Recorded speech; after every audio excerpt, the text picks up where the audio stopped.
Bismillahirrahmanirrahim. Anak-anakku sekalian, jumpa kembali dengan Pak Ardi. Kali ini kita akan belajar IPS seperti biasa. Kali ini kita akan belajar tema 5, subtema yang ketiga. Tujuan pembelajarannya adalah setelah kalian belajar, nanti dapat mengidentifikasi kerajaan Hindu-Buddha atau Islam di lingkungan daerah setempat.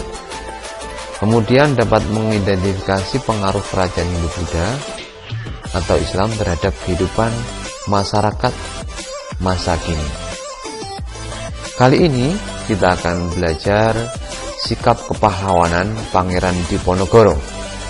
Tema 5, subtema 3. Anak-anak sekalian, Pangeran Diponegoro lahir di Yogyakarta 11 November 1785. Pada masa kecilnya beliau disebut Raden Mas Ontowiryo. Beliau putra dari Hamengkubuwono III, Raja Mataram yang ketiga, dari Ibu Selir yaitu Raden Ayu Mangkorowati. Beliau hidup sederhana, lebih tertarik hal-hal yang bersifat keagamaan, dan lebih senang berteman dengan rakyat biasa daripada tinggal di kerajaan. Beliau wafat di Makassar pada tanggal 23 Januari 1855, dimakamkan di Kampung Jawa, Makassar, Sulawesi Selatan. Anak-anak sekalian, Pangeran Diponegoro adalah pahlawan nasional. Perjuangan beliau adalah pada saat penjajah Belanda berkuasa di Jawa, karena banyak rakyat yang menderita. Rakyat dibebani dengan pajak yang sangat tinggi. Belanda juga tidak mau mentaati adat istiadat yang berlaku. Maka Pangeran Diponegoro tidak senang dan menentang penjajah ketika itu. Maka terjadilah yang namanya Perang Diponegoro, yaitu pada tahun 1825. Beliau ketika berperang melawan Belanda menggunakan siasat perang gerilya. Beliau menyerang secara tiba-tiba dan bersembunyi secara tiba-tiba. Dengan demikian, taktik ini bisa menyebabkan peperangan dimenangkan oleh Pangeran Diponegoro beserta rakyatnya. Walaupun kemudian beliau mendapatkan tipu muslihat karena Belanda mengajak berlindung pada beliau, tetapi ternyata itu tipu muslihat untuk menangkap beliau. Maka perang berakhir pada tanggal 23 Maret 1830. Nah, Pangeran Diponegoro ketika itu memang siasat licik Belanda. Belanda menghentikan perang dengan berdamai, namun ditolak oleh Pangeran Diponegoro. Maka Belanda mengadakan sayembara penangkapan terhadap Pangeran Diponegoro. Pangeran Diponegoro tertangkap bersama pasukannya. Namun Pangeran Diponegoro kemudian menukarkan dirinya dengan tawanan pasukannya, dan yang ketika itu masih hidup, dan kemudian dibuang ke Makassar. Maka beliau itu juga meninggal di kota Makassar. Anak-anakku sekalian, kita akan menyajikan hasil identifikasi kita, yaitu pahlawan-pahlawan pada masa kerajaan Islam.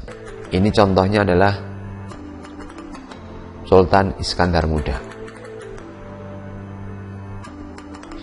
Nah, anak-anak sekalian, Sultan Iskandar Muda membentuk angkatan perang, yaitu angkatan perang Aceh untuk melawan Portugis. Membuat peraturan-peraturan yang menjamin kesejahteraan rakyatnya, dan menjadikan Selat Malaka menjadi jalur perdagangan untuk memakmurkan rakyatnya. Itu beberapa perjuangan yang dilakukan oleh Sultan Iskandar Muda.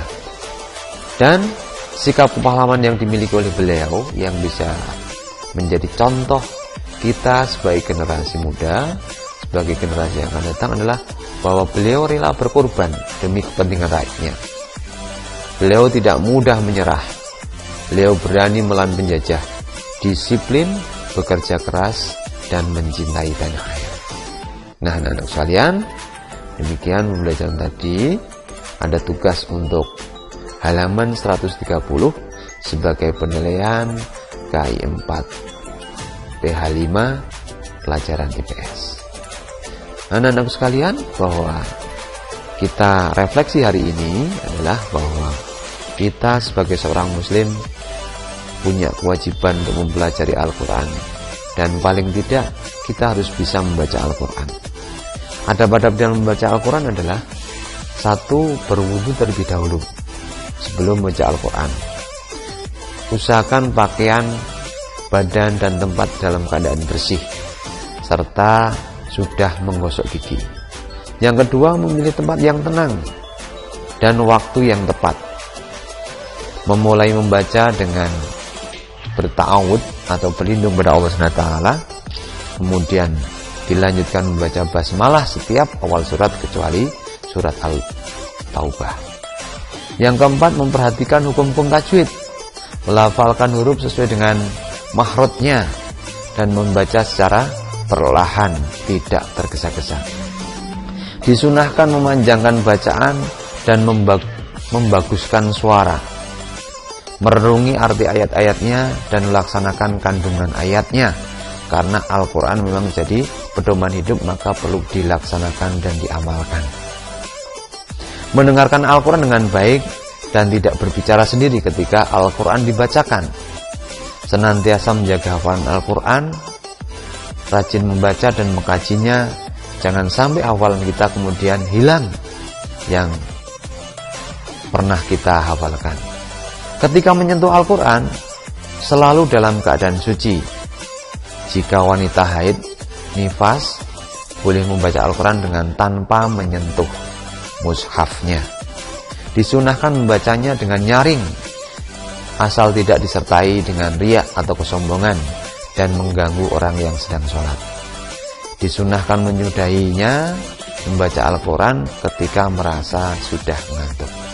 Mari tingkatkan kembali. Tugas PH5 KI 4 adalah IPS halaman 130 buku Bupena 4 ini. Oke, terima kasih anak-anak semuanya. Semoga sukses selalu anak-anakku dan sehat-sehat selalu dalam lindungan Allah SWT. Terima kasih. Jazakumullahu khairan katsiran. Assalamualaikum warahmatullahi wabarakatuh.